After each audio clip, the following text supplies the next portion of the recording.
नमो देव्यै महादेव्यै शिवायै शततं नमः। नमः प्रकृतिभद्राय नियतां प्रणतराश्मतां।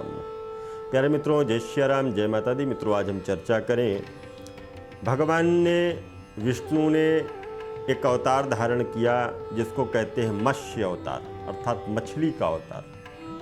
तो मत्स्य अवतार भगवान ने क्यों धारण किया, क्या है इसका कथा, इसी विषय पे आज हम आपसे चर्चा करें। एक बार बहुत बड़े दैत्य ने चारों वेदों को चुरा लिया। उस दैत्य का नाम था हयग्रीव। वेदों को चुरा लेने से ज्ञान लुप्त हो गया, चारों ओर अज्ञानता अंधकार फैल गया, पाप अधिक हो गया।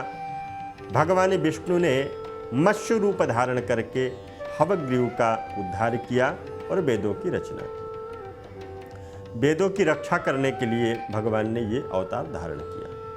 कथा इस प्रकार है, एक बार राजा पुण्यात्मा राजा सत्यव्रत धर्मपरायण थे, सदैव ब्राह्मणों का, संतों का, सभी का सम्मान किया करते थे।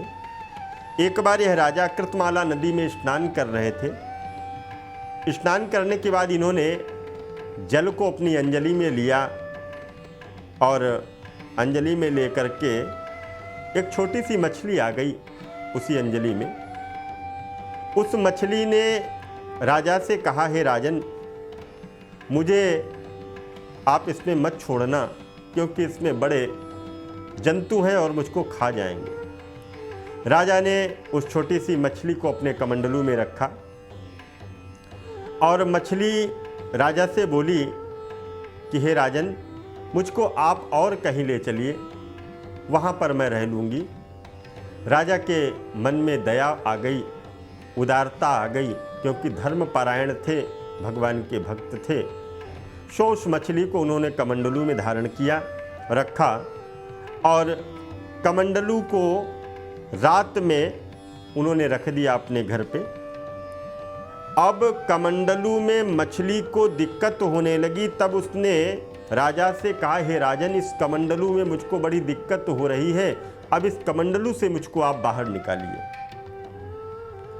राजा ने एक मटके के अंदर जल भर करके उस मछली को मटके में रखा। थोड़ी देर के बाद उस मटके से भी उस मछली ने कहा, हे राजन, इस मटके से मुझको बाहर निकालो, इस मटके में मेरा दम घुट रहा है।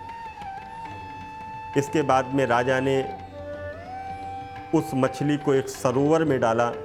सरोवर में भी वो मछली बहुत बड़ी हो गई। इसके बाद में नदी में डाला तो नदी में भी वो मछली बहुत बड़ी हो गई। नदी में भी उसको कष्ट होने लगा।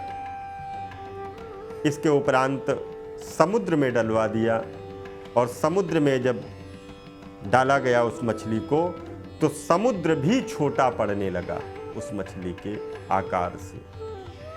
अब राजा सत्यव्रत हाथ जोड़ करके उस मत्स्य से, उस मछली से प्रार्थना करने लगे कि बताओ, मेरी बुद्धि भ्रमित हो रही हो, आप हो कौन जो सागर में समस्त प्रकार के संसार को डुबो देने की क्षमता रखता है। आज उसमें भी ये मछली छोटी हो रही है। जब कुछ नहीं था, शेष केवल जल ही जल था, आज इसमें भी यह छोटी हो रही है, आप हो कौन। तब मत्स्य रूप धारण किए श्री नारायण भगवान विष्णु ने कहा कि हे राजन, हयग्रीव दैत्य ने वेदों को चुरा लिया है, सभी जगह अधर्म फैल गया है। मैंने हयग्रीव को मारने के लिए ये मत्स्य रूप धारण किया है।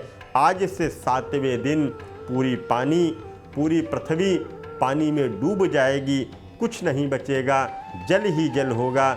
आपके पास एक नाव आएगी, आप अनाज, औषधि और सप्तऋषियों के साथ उसमें बैठ जाना। मैं उसी समय आपको वहाँ दिखाई दूंगा और आत्म तत्व का ज्ञान प्राप्त कराऊंगा आपको। वह समय आया, 7वां दिन आया, सब जगह जल ही जल हो गया। राजा को एक नाव दिखाई दी। राजा उस नाव पर बैठा, अनाज को रखा, औषधियों को रखा, सप्तऋषियों को बिठाला। उसी समय भगवान जल में दिखाई दिए और राजा को तत्व ज्ञान प्रदान किया। औषधि इत्यादि सागर में तैरने लगी। मत्स्य रूप भगवान ने राजा और ऋषि को तत्व ज्ञान प्रदान कराया है। राजा सत्यव्रत को आत्मज्ञान भी प्राप्त हुआ है। प्रलय का प्रकोप शांत होने पर मत्स्य भगवान ने हवग्रीव का वध किया है, ब्रह्मा को वेद दे दिया है और भगवान ने प्राणियों का कल्याण किया है। तो जब जब इस राष्ट्र में, इस समाज में और कष्ट हुआ है, भगवान ने अवतार धारण किया है और अवतार धारण करके उन्होंने जनमानस की रक्षा की है। धर्म संस्थापनार्थाय संभवामि युगे युगे, युग युग में उन्होंने धर्म को धारण करने के लिए अवतार धारण किया।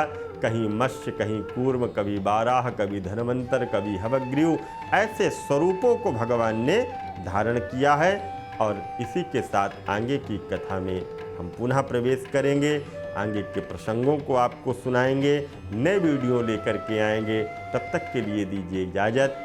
जय माता दी, जय माँ गंगा।